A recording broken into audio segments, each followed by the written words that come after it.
Ações ou fundos imobiliários, qual rende mais no longo prazo? Eu estava vendo recentemente os comentários de alguns vídeos lá no YouTube, pessoal brincando, qual que rende mais? Não, ações, não, fundos imobiliários rende mais, né? E vamos ser sinceros, vamos fazer um vídeo para ver qual de fato rende mais, né? Tem um grupo de investidor que prefere ações, tem um grupo de investidores que já prefere fundos imobiliários, e a briga é boa, né? Mas vamos ver qual que é mais rentável. Vamos lá, quando a gente está comprando uma cota de um fundo imobiliário, querendo ou não, você está comprando parte de um imóvel, né? Pode não ser só uma residência, pode ser um imóvel comercial, um galpão logístico, shopping, etc. De todo jeito, você está adquirindo parte de algum imóvel. É basicamente você comprar um imóvel e colocar ele para alugar e receber o aluguel.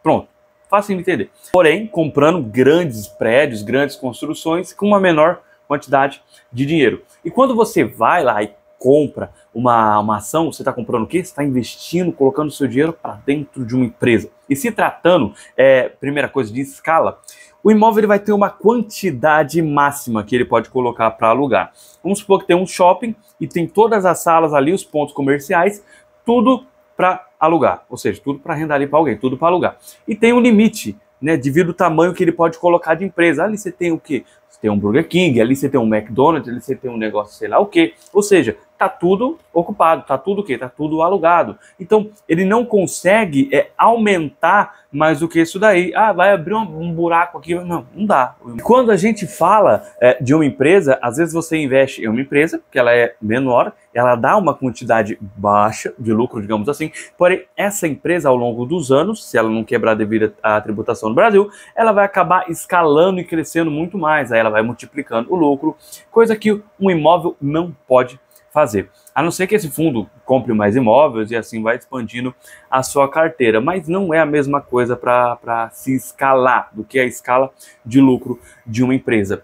Outro ponto que pega também é na distribuição dos lucros, tanto da empresa quanto dos fundos imobiliários. Segundo a lei, que eu não vou lembrar o número da lei, no mínimo de dividendo, a empresa deve distribuir para o sócio, no mínimo, 25% do lucro líquido. Lucro líquido. Muita gente encara isso como algo ruim. Mas será que a empresa só vai distribuir 25%? Cara, olha os fundos imobiliários, eles têm que distribuir no mínimo 95% dos lucros para o cotista, 95% do lucro.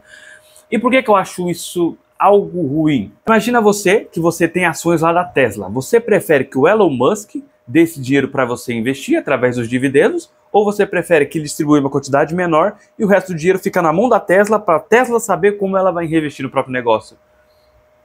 Quem será que tem mais competência? Você para investir o seu dinheiro ou a Tesla para saber onde ela vai alocar melhor o recurso? Claro que eu espero que você tenha falado da Tesla, pelo amor de Deus. Por isso que eu não concordo com essa distribuição de lucro por parte dos fundos imobiliários. Ah, então você fez um vídeo só para acabar com os fundos imobiliários. Óbvio que não. Para quem está na fase de viver de renda, os fundos imobiliários é maravilhoso. Paga aluguel todos os meses, tem uma baixa volatilidade comparado com o índice Bovespa, por 130 mil pontos. Então, você consegue ter uma renda melhor todos os meses com uma previsão de recebimento. Porém, para quem está na fase de construção de patrimônio, as ações fazem mais sentido, porque se você juntar os dois, você consegue ter as duas coisas na sua carteira, só que cada um tem seu ponto forte, seu ponto fraco. E quando a gente vai iniciar a comparação dos fundos, das ações e dos imóveis, a maioria das pessoas vão fazer o quê? Óbvio, a gente vai pegar o índice Bovespa, que mede o desempenho das ações brasileiras e vai comparar com o IFIX, que é o índice que mede o desempenho dos fundos imobiliários aqui no Brasil. É óbvio que, de cara, a gente já vai ter o quê? Alguns problemas, porque o índice Bovespa, cara, ele é o índice mais de trader. Toda aquela volatilidade do mercado, que ele sobe, desce, é por causa do trader. Então, ele é um índice muito mais de trader do que para a gente olhar para o investidor de longo prazo. E o Ibovespa ele foi criado em 1968 e o IFIX em 2012, então a gente não tem como puxar aí um longo período de histórico, porém a gente tem partes e momentos da economia brasileira interessantes para a gente analisar.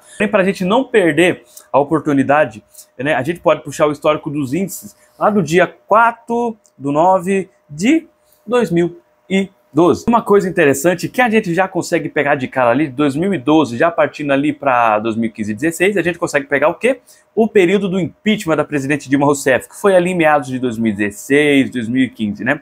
A gente observa que em julho, né, de 2015, o índice dos fundos imobiliários dá uma certa disparada, enquanto o índice da Bolsa vai o quê? Vai derretendo. Então, permanece ali até o começo de 2018, ou seja, de 2015 até janeiro de 2018, os fundos imobiliários têm o quê? Uma boa constância, vamos dizer assim. Agora, no início de 2020, principalmente ali no finalzinho de fevereiro, né, começo de março, a Bolsa de Valores já começou o quê? A dar aquela derretida. Por quê? Notícia do Covid. Enquanto o índice dos fundos imobiliários se manteve um pouco mais estável se comparado com o índice Bovespa. Mas mesmo assim, já está sentindo os primeiros impactos ali das notícias do Covid-19.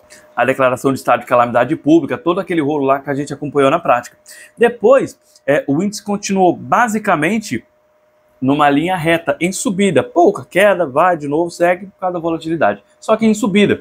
Agora, o índice Bovespa, entre queda, subida e queda. Tudo isso até o dia 13 de março de 2025, né? A gente puxou de 2012 até dia 13 de março de 2025. Ou seja, puxei de 2012 até dia 13 de março. O índice Bovespa rendeu 121,43%, o IFIX rendeu 108,60%. É um histórico pequeno, né? O Ibovespa seguiu ganhando ali, segundo o site Mais Retorno. Dito isso, algumas pessoas vão chegar à conclusão que tanto o mercado de ações, tanto o mercado de fundos imobiliários, se você é um investidor que está aplicando dinheiro pro longo prazo, não faz sentido, né? Primeira coisa, não faz sentido você só procurar empresas que paguem dividendos. Se você só for olhar na análise fundamentalista, o DI, Dividend Yield da empresa, você vai tomar ferro no longo prazo, é isso que você vai tomar. Ou seja, investir em imóveis ou ações estão distribuindo muito agora, porém você não analisou, não sabe ver um preço ou valor patrimonial, não sabe ver a quantidade que o imóvel está alugado, a quantidade do imóvel que está sem alugar, a vacância que o imóvel tem, quais são os inquilinos desses imóveis, você vai tomar ferro no longo prazo. E você não sabe nem fazer uma macroalocação de carteira. Você não sabe se vale a pena ter os dois para você ou se vale a pena ter só um pelo seu momento de vida. Dizem que é melhor diversificar, vou ter tudo. Fala, vai ter tudo? Você vai colocar coin na sua carteira? Também não faz sentido, retardado. Só que, porém, a gente sabe que os fundos imobiliários é muito mais rentável no longo prazo do que as ações. Porém, tem um limite de escala, que ele pode estar 100% alugado, não tem mais para onde crescer, não sabe mais para onde ir. Dependendo da empresa. Você está com o imóvel aqui, a sede do Itaú é aqui, o Itaú pode tirar. Por que aquele ponto está valorizado? Porque o Itaú está ali dentro, o Itaú está naquele imóvel, está pagando aluguel dali. Se o Itaú sair de lá, será que aquele imóvel vai valer o mesmo tanto que ele vale? Ah, mas é um prédio grande e tal. Tá, é um prédio grande, mas quem está ali é o Itaú. Não é qualquer empresa. Então, será que se o Itaú sair dali, voltar para um outro ponto, ou ir para um novo ponto, e aí, como é que fica agora o Itaú? Né? Vai estar em outro imóvel. E aquele imóvel? Será que ele vai se alugar? Alguma empresa vai alugar ele tão rápido a ponto dele não ficar alguns meses sem pagar aluguel e diminuir a quantidade do aluguel do cotista? E apesar dos fundos imobiliários ser mais rentável, por gosto, eu prefiro investir mais em ações, no mercado de ações. Porque se tratando de segurança no mercado de ações, se a empresa, óbvio, for à falência, todo o capital investido você vai perder. Pode ter 10, 15 reais, 300 mil ou 1 milhão. Você vai perder todo o seu dinheiro investido. Porém, tem uma cláusula nos fundos imobiliários que acaba me incomodando, não só eu, como vários outros investidores, tá? A gente não tem caso na prática específico, porque ainda bem que não chegou a acontecer.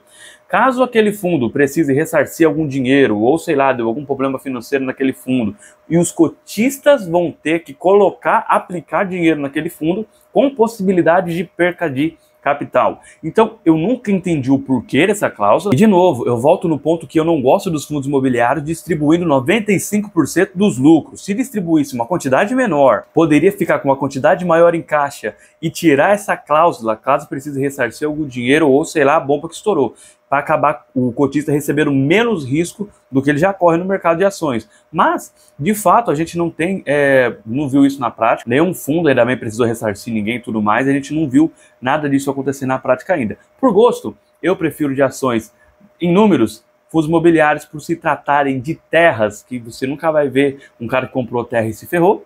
Não, você pode ver investidores que comprou ações, tentou investir, tentou empreender aí, tomou ferro. Agora você vê o cara que financiou imóvel, que colocou o imóvel para alugar, que tá triste?